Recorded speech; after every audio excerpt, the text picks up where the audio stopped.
Hello friends, എല്ലാവർക്കും മഴ തോരും മുമ്പേ എന്ന സീരിയലിൻ്റെ പുതിയൊരു എപ്പിസോഡിലോട്ട് സ്വാഗതം. അപ്പോൾ ഇന്നത്തെ എപ്പിസോഡ് തുടങ്ങുന്നത് നമ്മുടെ ബാലചന്ദ്ര കാർ എടുത്തുകൊണ്ട് സ്പീഡിൽ പോവുകയാണ്. ആ കാറിൽ നമ്മുടെ കൃഷ്ണജയ ഉണ്ടായിരുന്നു. അപ്പോൾ കൃഷ്ണജയ പറയുകയാണ്, അച്ഛൻ എന്തിനാണ് ഇത്ര സ്പീഡിൽ പോകുന്നത്, അച്ഛൻ വയ്യാത്തല്ലേ, പതുക്കെ ഓട്ടിക്കാനൊക്കെ പറയുകയാണ്.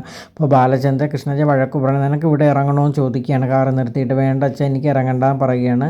പിന്നെ കാറ് മുൻപോട്ട് പൊയ്ക്കൊണ്ടിരിക്കുകയാണ്. അപ്പോൾ വീട്ടിലിവിടെ രാജീവും വൈജയന്തി ചോദിക്കുകയാണ്, ഈ കാറും എടുത്തുകൊണ്ട് ബാലചന്ദ്രൻ എന്തിനാണ് പോയത്? അപ്പോൾ രാജീവ് പറയണം, അതൊന്നും എനിക്ക് മനസ്സിലായില്ല, അവളെ തേടി കണ്ടുപിടിച്ച് ഇങ്ങോട്ട് കൊണ്ടുവരാൻ വേണ്ടിയിട്ടാണ്. ഇനി അവൾ വരികയാണെങ്കിൽ നിങ്ങൾ കതവ് തുറക്കരുതെന്നൊക്കെയുള്ള രീതിയിൽ സംസാരിച്ചുകൊണ്ടിരിക്കുകയാണ്. അയ്യോ, കൃഷ്ണജപോളും അങ്ങ് ആ കാറിനകത്തായിപ്പോയില്ലേ എന്നൊക്കെ പറയുകയാണ്. അതിനെന്താ, അത് അവളുടെ അച്ഛൻ്റെ കൂടെ അല്ലേ പോയത്, പിന്നെ എന്തിനാണ് നീ പേടിക്കുന്നത്? ഒരു കണക്കിന് കൃഷ്ണജയ അവൾ കാറിൽ പോയത് നല്ലതായി, നമുക്ക് കാര്യങ്ങളൊക്കെ അറിയാമല്ലോ എന്ന് പറയുകയാണ്.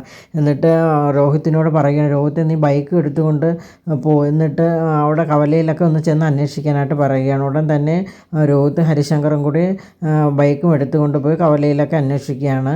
അപ്പോൾ ബാലചന്ദ്രൻ എങ്ങനെ കാർ പൊയ്ക്കൊണ്ടിരിക്കുകയാണ്. അപ്പോൾ ബസ് സ്റ്റോപ്പ് എത്തുമ്പോൾ അലീന അവിടെ നിൽപ്പുണ്ട്. അപ്പോൾ കാർ അവിടെ നിർത്തുകയാണ്. എന്നിട്ട് ബാലചന്ദ്രൻ അലീനയോട് വന്ന് പറയുകയാണ്, അലീന വന്ന് കാറിൽ കയറാനായിട്ട് പറയുകയാണ്. അപ്പോൾ അലീന ഒരു വിധത്തിൽ സമ്മതിക്കുന്നില്ല. ഇല്ല സാർ, ഞാൻ വരില്ല, ഒരിക്കലും വരില്ല, ഞാൻ ഇനി ആ വീട്ടിലോട്ട് വരില്ല. നിന്നോട് വീട്ടിൽ വരണ കാര്യമല്ല പറയുന്നത്, കാറിൽ വന്ന് കയറാനാണ് പറയുന്നത്. അലീന ഒരു വിധത്തിലും കയറാതെ ഇങ്ങനെ നിൽക്കുകയാണ്. അവസാനം ബാലചന്ദ്രൻ അലീനയുടെ ബാഗെല്ലാം എടുത്തുകൊണ്ട് കാറിൽ വയ്ക്കുകയാണ്. ആ സമയം അലീന പതുക്കെ വന്ന് കാറിലോട്ട് കയറുകയാണ്. എന്നിട്ട് അവർ യാത്ര തുടർന്നുകൊണ്ടേ ഇരിക്കുകയാണ്. ഒരു കാട് വഴിയിലൂടെയൊക്കെയാണ് പൊയ്ക്കൊണ്ടിരിക്കുന്നത്. ഒരുപാട് ദൂരം യാത്ര ചെയ്തുകൊണ്ടേ ഇരിക്കുകയാണ്. അപ്പോൾ കൃഷ്ണൻ ചോദിക്കുകയാണ്, അച്ഛ എങ്ങോട്ടാണ് അച്ഛ ഈ പോകുന്നത്?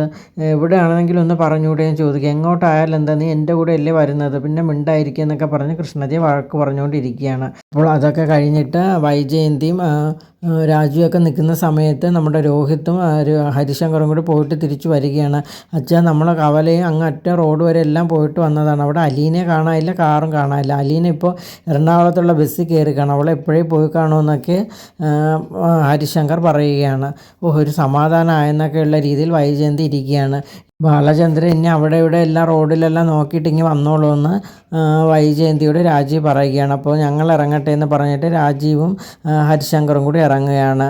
അത് കഴിഞ്ഞിട്ട് ഉച്ചയ്ക്കുള്ള ചോറുമായിട്ട് മുത്തശ്ശിയുടെ മുറിയിലോട്ട് ഭവിത പോവുകയാണ്.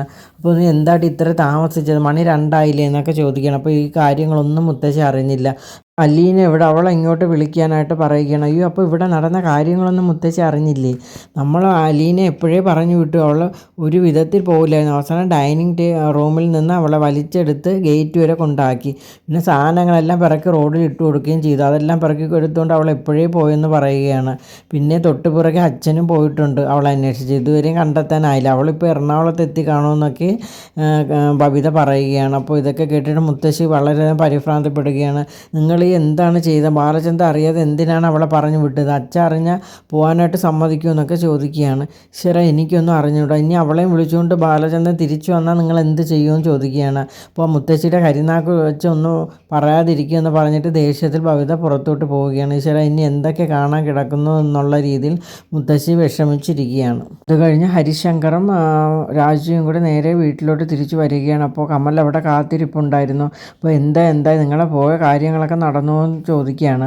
പിന്നെ പോയ കാര്യങ്ങൾ നടത്തിയെടുത്തിട്ടല്ലേ ഈ രാജി വരത്തുള്ളൂ എന്നൊക്കെ പറയുകയാണ്. അപ്പോൾ എനിക്ക് നീ പോയപ്പോഴേ മനസ്സിലായി, നീ മിടുക്കനാണ്, കണ്ട് പഠിക്കടാ എന്നൊക്കെ ഹരിശങ്കറിനോട് പറയുകയാണ് കമല.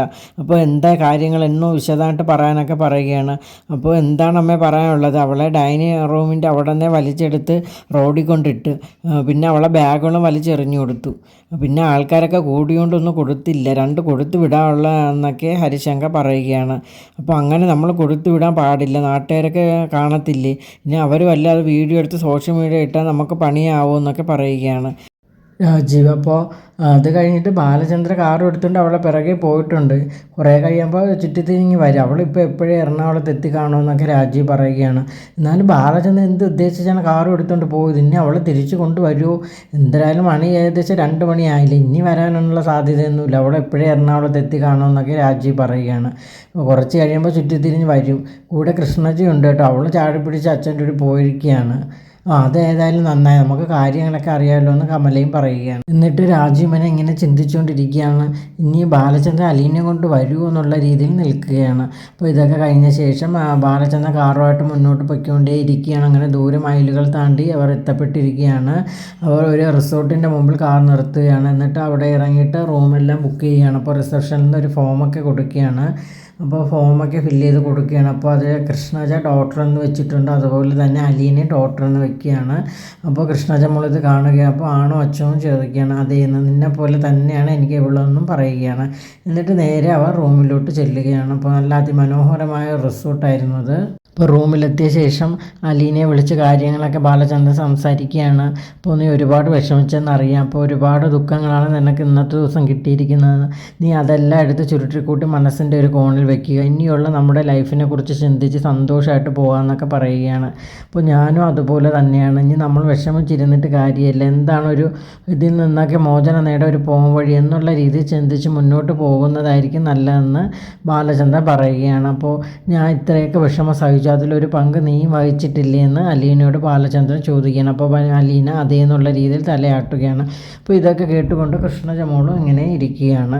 അപ്പോൾ ഇതോടുകൂടി ഇന്നത്തെ എപ്പിസോഡ് ഇവിടെ അവസാനിക്കുകയാണ്. അപ്പോൾ നിങ്ങൾക്ക് എൻ്റെ വീഡിയോസൊക്കെ ഇഷ്ടമാണെങ്കിൽ എൻ്റെ ചാനലൊന്ന് സബ്സ്ക്രൈബ് ചെയ്യുക, അതോടൊപ്പം തന്നെ ലൈക്ക് ചെയ്യുക, ഷെയർ ചെയ്യുക, നിങ്ങളുടെ വിലയേറെ അഭിപ്രായങ്ങളൊക്കെ അറിയിക്കുക. താങ്ക്